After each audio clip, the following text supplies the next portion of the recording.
الحمدللہ رب العالمین وصلی اللہ علی محمد وآلہ الطاہرین ولعنۃ اللہ علی اعدائہم اجمعین۔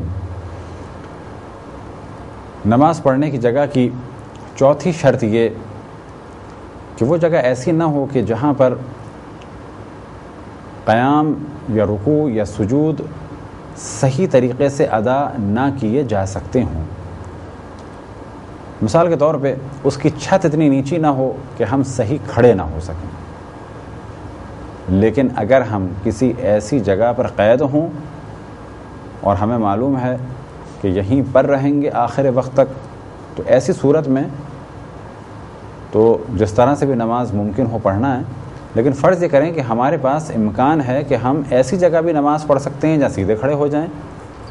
اور ایسی جگہ بھی نماز پڑھ سکتے ہیں کہ جہاں پہ سیدھے کھڑے نہ ہوں، اتنی چھت نیچے ہے کہ ہمیں جھکنا پڑ جائے گا۔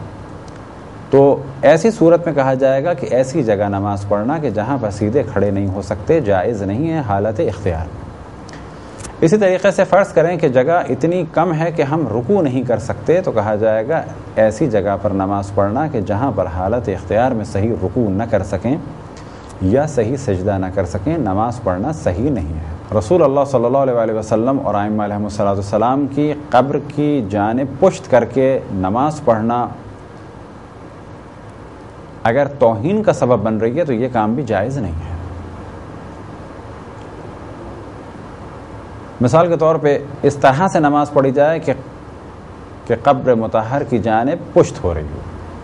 لیکن یہ کب ہے؟ فرض کریں کہ یہ قبر مطہر رسول اللہ صلی اللہ علیہ وسلم ہے اور اس جانب قبلہ ہے، تو یہاں پیٹ کر کے نماز پڑھنا یا حتیٰ اس سر سے پہلے یہاں نماز پڑھنا یا یہاں نماز پڑھنا،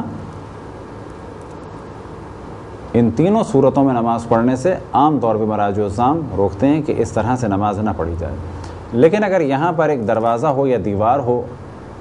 جس طریقے سے مشہد مقدس میں نماز سے پہلے، کیونکہ نماز اس جانب ہو رہی ہوتی ہے، تو یہاں کے دروازے کو بند کر دیا جاتا ہے۔